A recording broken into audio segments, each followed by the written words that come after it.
جیسے کچھ روایات میں آتا ہے کہ رسول اللہ صلی اللہ علیہ وآلہ وسلم نے وہ چکی یا ایک جو کیا کہتے ہیں اسے ہمارے یہاں میٹرس سمجھ لیں، میٹرس ٹائپ کی جو بھی چیز ہوتی تھی بچھانے کے لیے یا تکیا جو کچھ بھی دیا تھا، رسول اللہ صلی اللہ علیہ وآلہ وسلم نے اپنے پاس سے دیا تھا۔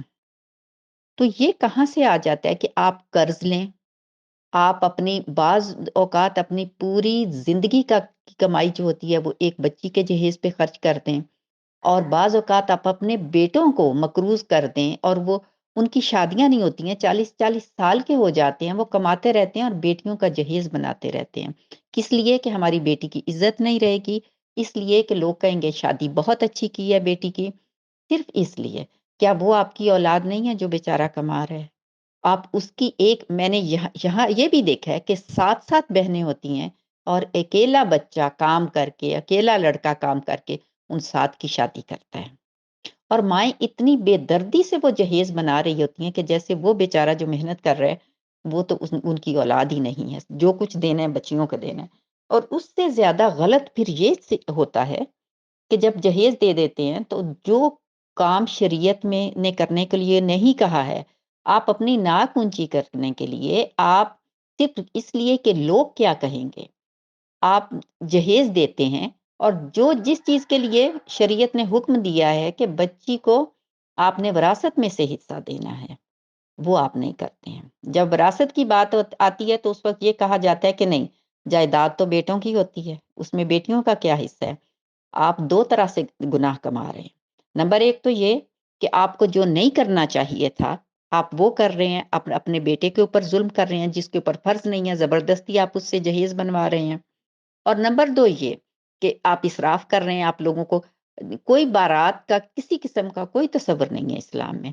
اور بعض اوقات تو لڑکی والے پوچھتے ہیں کہ آپ کتنے لوگ لائیں گے، آپ جتنے مرضی لوگ لے آئیں، اور لڑکے والے بھی 100 150 200 400 تو معمولی بات ہوتی ہے۔ تو یہ سب کیا ہے؟ یہ اسراف ہے جو آپ کو نہیں کرنا چاہیے تھا۔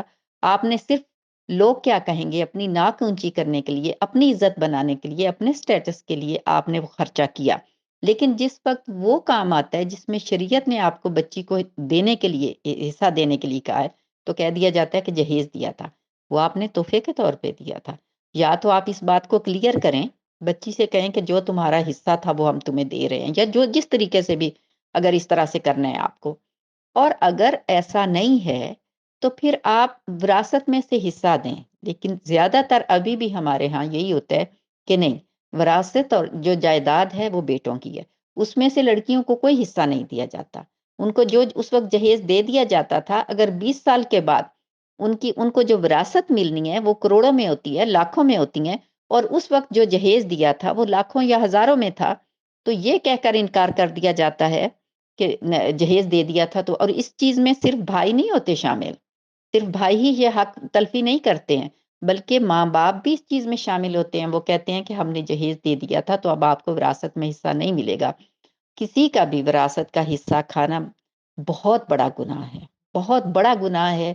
بیٹیوں کو، بہنوں کو وراثت میں حصہ نہ دینا اور ان کے حصے کے اوپر غاصبانہ قبضہ کر لینا، برائے مہربانی آپ ان چیزوں کا خیال رکھیں کہ آپ وہ جہیز بے شک نہ دیں۔ آپ آخرت کا خیال، لوگوں کا خیال نہ کریں، آخرت کا خیال کریں۔ اللہ کو راضی رکھیں، لوگوں کو راضی نہ۔ لوگ کبھی بھی راضی نہیں ہوں گے۔ وہ ایک مثال ہے نا، جو باپ بیٹا ایک گدھے کو لے کے جا رہے تھے تو لوگ راضی ہوئے تھے؟ نہیں، لوگ کبھی بھی راضی نہیں ہونے۔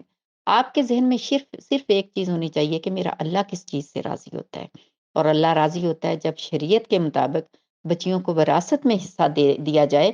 جہیز یا وہ شادیوں کے کھانے، یہ ڈھولکیاں، یہ سب کچھ آپ بے شک نہ کریں۔ وہ سب کچھ کرنا لڑکے والوں کو پہ ہے کہ وہ ولیمہ کریں، آپ پہ نہیں ہے کہ آپ بارات میں 400-500 لوگ، اور بعض اوقات تو لڑکے والے جن کو زیادہ تر کو بلانا ہوتا ہے وہ بارات کے ساتھ ہی لے آتے ہیں کہ بعد میں ولیمہ میں کم لوگ ہوں گے۔ ایسی کسی اتنی بڑی بارات کا کوئی تصور نہیں ہے اسلام میں۔ میرے پاس ایک ڈرائیور تھا، وہ 7 سال تک چھٹی نہیں گیا تھا، کراچی سے تھا، اور کراچی کی ٹکٹ یہاں بعض اوقات بہت سستی 500-400 درہم میں مل جاتی ہے۔ میں نے اس سے وجہ پوچھی تو اس نے بتایا اس لیے کہ میری والدہ کہتی ہیں کہ جب تم آؤ گے تو سب بہنوں کے لیے، شادی شدہ بہنیں تھیں، سب بہنوں کے لیے سونا لے کے آنا ہے، یعنی سونے کے زیور سب کو گفٹ دینے کے لیے لے کے آنا ہے۔ کیونکہ ہمارے ہاں یہی رواج ہے کہ جب باہر سے جاتے ہیں تو سب بہنوں کو گفٹ دیتے ہیں، گولڈ کا کچھ نہ کچھ دیتے ہیں۔ اور میرے پاس ابھی اتنا پیسہ نہیں ہے، وہاں پاکستان میں اس کی 2 بیویاں تھیں اور 3 بچے تھے، لیکن وہ سالوں تک صرف اس لیے نہیں گیا کہ اس کو پورے خاندان کے لیے گفٹ لے کے جانے تھے، اور خاص طور سے بہنوں کے لیے اس کو زیور لے کے جانا تھا۔ السلام علیکم ورحمۃ اللہ وبرکاتہ۔